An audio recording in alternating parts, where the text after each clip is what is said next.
They say time heals all wounds, but that's a lie. Some wounds don't heal. They fester. They wait quietly like a shadow on your chest you can't shake off. And then, one day, years later, you discover the truth behind the pain, and it hurts even more. I still remember the night I slipped the ring onto her finger. Kate. Her hands trembled, but her eyes were steady, shining like I had just given her the whole world.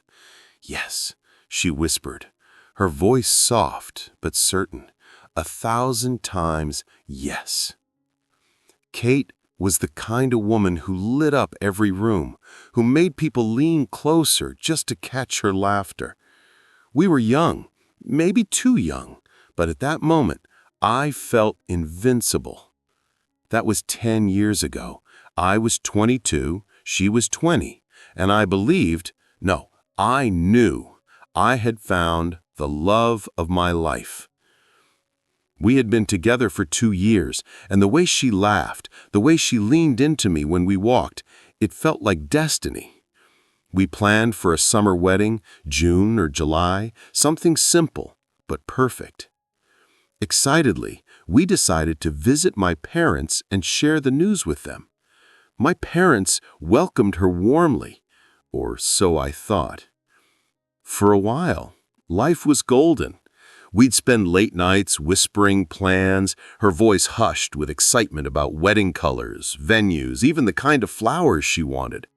My mom would smile across the dinner table, nodding along. My dad would chuckle about the cost of it all, but even he seemed pleased. But then, everything changed. At first, it was subtle, a sharp look, a cold shoulder. One night, she sat on the edge of the bed with tears streaming down her face. "Hey," I whispered, kneeling in front of her, "what's wrong?" She shook her head violently. Don't what?"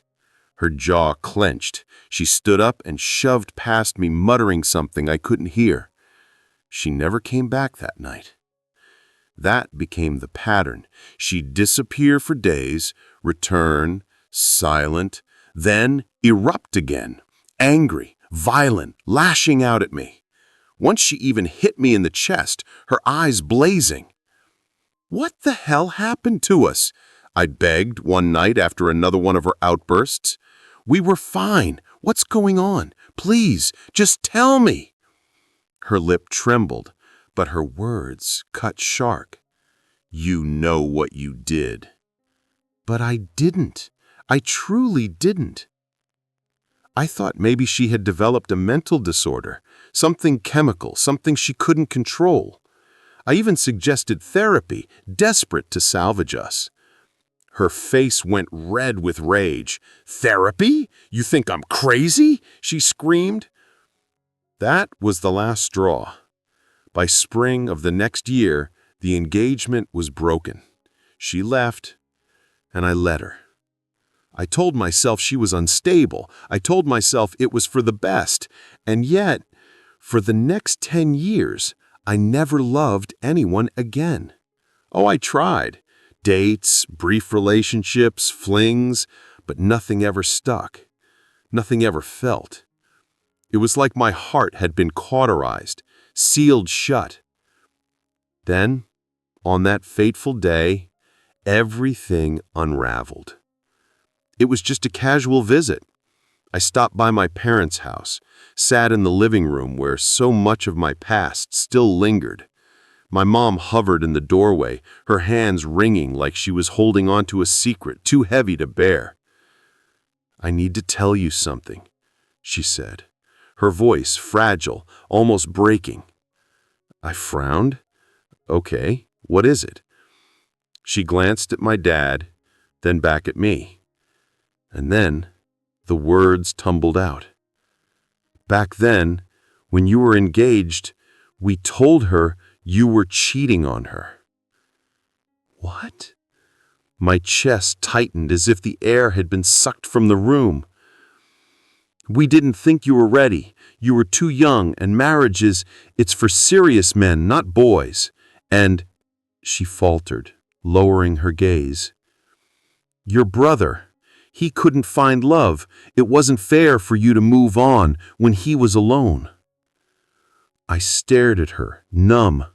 My fiancé's tears, her rage, her accusations, the way she said, "You know what you did." It all made sense. She thought I'd betrayed her. She wasn't unstable. She wasn't losing her mind. She was heartbroken. She thought I had betrayed her. My parents poisoned her against me, and it wasn't my fault. It was theirs. 10 years of silence, of emptiness, of wondering what went wrong, and the truth was sitting right in front of me the whole time. I wanted to scream, to collapse, to rewind time and find her, explain, beg, hold her one more time. But it was too late. 10 years late. And then, just to twist the knife, a month later, my mom called and said something casual, almost mocking. "When are you going to have kids? You're almost 40 and I'm getting too old to be a grandmother." I couldn't even answer her. They had stolen my future, poisoned the only love I'd ever had, left me drifting through life with an empty heart, and now they wanted grandchildren. 10 years later, I'm still living with the ghost of what could have been. Betrayal doesn't always come from enemies. Sometimes it comes from the people you trust most. And when it does, it cuts the deepest. Some don't heal. So let me ask you this. What would you do if your own family sabotaged the love of your life? Could you forgive them? Or would you, like me, spend years haunted by the ghost of what could have been?